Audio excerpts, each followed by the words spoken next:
اور جب انہوں نے پرندوں کا جائزہ لیا تو کہنے لگے کیا سبب ہے مجھے ہدہد نظر نہیں آتا؟ کیا کہیں غائب ہو گیا ہے؟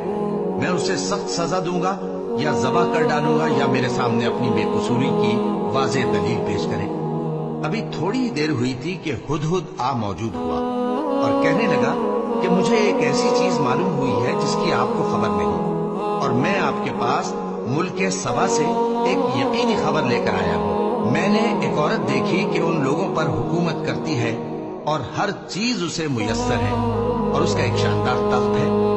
میں نے دیکھا کہ وہ اور اس کی قوم اللہ کو چھوڑ کر آفتاب کو سجدہ کرتے ہیں، اور شیطان نے ان کے اعمال انہیں آراستہ کر دکھائے ہیں اور ان کو رستے سے روک رکھا ہے، بس وہ رستے پر نہیں آتے اور نہیں سمجھتے ہیں کہ اللہ کو جو آسمانوں اور زمین میں چھپی چیزوں کو ظاہر کر دیتا اور تمہارے پوشیدہ اور ظاہر اعمال کو جانتا ہے، کیوں سجدہ نہ کریں؟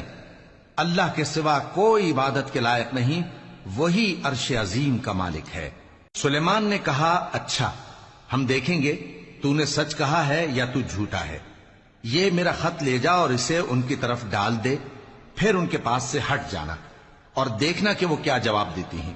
ملکہ نے کہا کہ دربار والوں، مجھ تک ایک نامہ گرامی پہنچایا گیا ہے، وہ سلیمان کی طرف سے ہے اور مضمون یہ ہے کہ شروع اللہ کا نام لے کر جو بڑا مہربان نہایت رحم والا ہے، بعد اس کے یہ کہ مجھ سے سرکشی نہ کرو اور مطیع و فرما بردار ہو کر میرے پاس چلے آؤ۔ خط سنا کر کہنے لگی کہ اے اہل دربار، میرے اس معاملے میں مجھے مشورہ دو، جب تک کہ تم حاضر نہ ہو اور صلاح نہ دو میں کسی کام کا فیصلہ نہیں کیا کرتی۔ وہ بولے کہ ہم بڑے زوراور اور سخت جنگجو ہیں اور حکم آپ کے اختیار میں ہے، تو جو حکم دیجیے گا اس کے انجام پر نظر کر لیجیے گا۔ اس نے کہا کہ بادشاہ جب کسی شہر میں داخل ہوتے ہیں تو اس کو تباہ کر دیتے ہیں اور وہاں کے عزت والوں کو ذلیل کر دیا کرتے ہیں، اور اسی طرح یہ بھی کریں گے، اور میں ان کی طرف کچھ تحفہ بھیجتی ہوں اور دیکھتی ہوں کہ قاصد کیا جواب لاتے ہیں۔ پس جب قاصد سلیمان کے پاس پہنچا تو سلیمان نے کہا کیا تم مجھے مال سے مدد دینا چاہتے ہو؟ سو جو کچھ اللہ نے مجھے عطا فرمایا ہے وہ اس سے کہیں بہتر ہے جو تمہیں دیا ہے۔ حقیقت یہ ہے کہ اپنے تحفے سے تم ہی خوش ہوتے ہوگے۔ ان کے پاس واپس جاؤ، اب ہم ان پر ایسے لشکر لے کر حملہ کریں گے جن کے مقابلے کی ان میں طاقت نہ ہوگی، اور ان کو وہاں سے بے عزت کر کے نکال دیں گے اور وہ ذلیل ہوں گے۔ سلیمان نے کہا کہ اے دربار والو، کوئی تم میں ایسا ہے کہ قبل اس کے کہ وہ لوگ فرما بردار ہو کر ہمارے پاس آئیں، ملکہ کا تخت میرے پاس لے آئے؟ جنات میں سے ایک قوی ہیکل جن نے کہا کہ قبل اس کے کہ آپ اپنی جگہ سے اٹھیں میں اس کو آپ کے پاس لا حاضر کرتا ہوں، اور مجھے اس پر قدرت بھی حاصل ہے اور امانت دار بھی ہوں۔ ایک شخص جس کو کتاب الہی کا علم تھا کہنے لگا کہ میں آپ کی آنکھ کے جھپکنے سے پہلے پہلے اسے آپ کے پاس حاضر کیے دیتا ہوں۔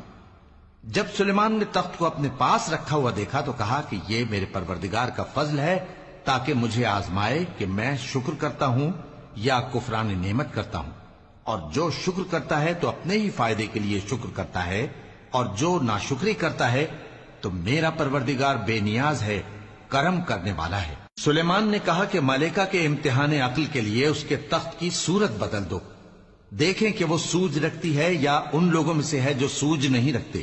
پھر جب وہ آ پہنچی تو پوچھا گیا کہ کیا آپ کا تخت بھی اسی طرح کا ہے؟ اس نے کہا کہ یہ تو گویا ہو بہو وہی ہے، اور ہم کو اس سے پہلے ہی سلیمان کی عظمت و شان کا علم ہو گیا تھا، اور ہم فرما بردار ہیں۔ اور وہ جو اللہ کے سوا دوسروں کی پرستش کرتی تھی، سلیمان نے اس کو اس سے منع کیا کہ وہ کافروں میں سے تھی۔ اس کے بعد اس سے کہا گیا کہ محل میں چلیے۔ جب اس نے اس کے فرش کو دیکھا تو اسے پانی کا حوض سمجھا اور کپڑا اٹھا کر اپنی پنڈلیاں کھول دی۔ سلیمان نے کہا یہ ایسا محل ہے جس کے نیچے بھی شیشے جڑے ہوئے ہیں۔ وہ بول اٹھی کہ پروردگار، میں اپنے آپ پر ظلم کرتی رہی تھی، اور اب میں سلیمان کے ساتھ اللہ رب العالمین پر ایمان لاتی ہوں۔ اور ہم نے سمود کی طرف ان کے